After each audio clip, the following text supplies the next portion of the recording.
No final da tarde de ontem, em uma cerimônia no município de Cachoeira dos Índios, na Paraíba, Lula fez uma afirmação digna de um psicopata que você já deve até ter visto por aí nas redes sociais. Só que em um momento anterior do discurso, teve uma outra fala dele que não ganhou repercussão, mas não pode passar despercebida. Preste atenção nos detalhes da história que Lula contou a respeito de sua ida de Pernambuco para São Paulo quando criança. Eu saí de Pernambuco com 7 anos de idade, em 1952. E eu saí de Pernambuco por conta da seca. A minha mãe teve que ir embora para São Paulo, porque meu pai, em 1945, engravidou a minha mãe e foi embora para São Paulo para trabalhar.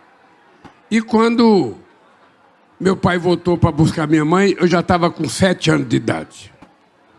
E a razão pela qual minha mãe colocou 8 filhos dentro de um pau de arara e a gente foi embora para São Paulo, foi por conta da água. Se você, assim como eu, já está acostumado a ouvir Lula contando essa história, afinal, ele costuma contá-la com muita frequência em seus discursos, você já deve ter percebido que tem um detalhe aí no meio que não bate com a história original.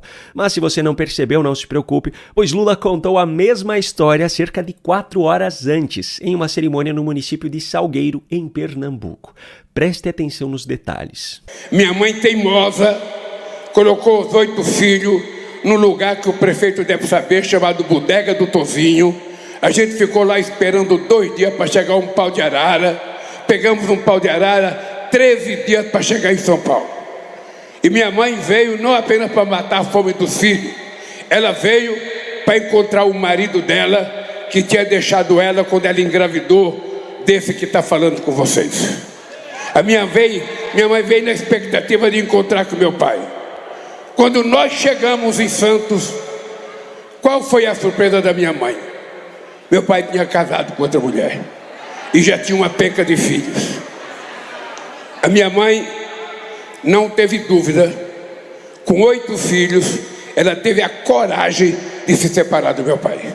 Pois é, em Pernambuco, seu estado natal, Lula contou que sua mãe foi para São Paulo junto com os filhos e, ao chegar lá, encontrou o marido, o pai de Lula, já casado com outra mulher e já tendo outros filhos, o que a levou a decidir pela separação. Minha mãe veio na expectativa de encontrar com meu pai. Só que apenas 4 horas depois, na Paraíba, Lula já contou uma história bem diferente a respeito dos mesmos acontecimentos. Nessa versão, em vez da mãe ter levado sozinha os seus filhos para São Paulo, o pai é que foi buscar a todos em Pernambuco.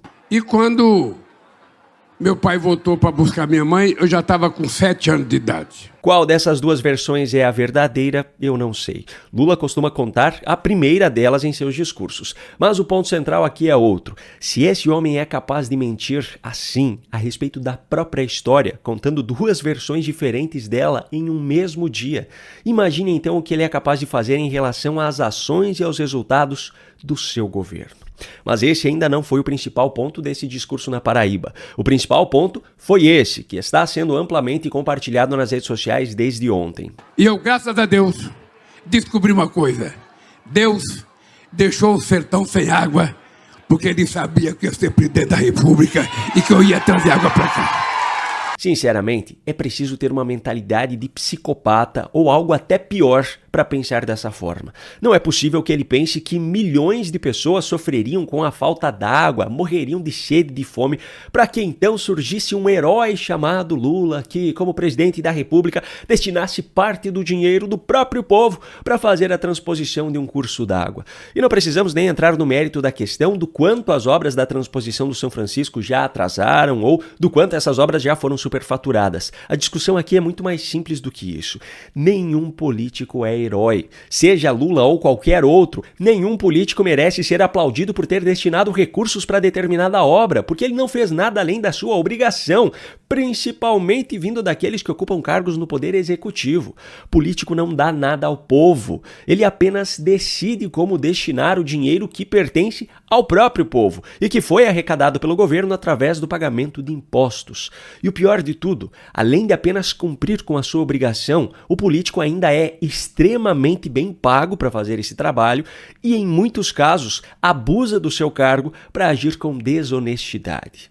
Infelizmente, isso é algo muito comum no Brasil. Aquele recurso que chega para a execução de uma obra muitas vezes representa apenas uma parcela do que poderia chegar, já que uma parte dele se perdeu pelo caminho através do pagamento de propinas e outros desvios.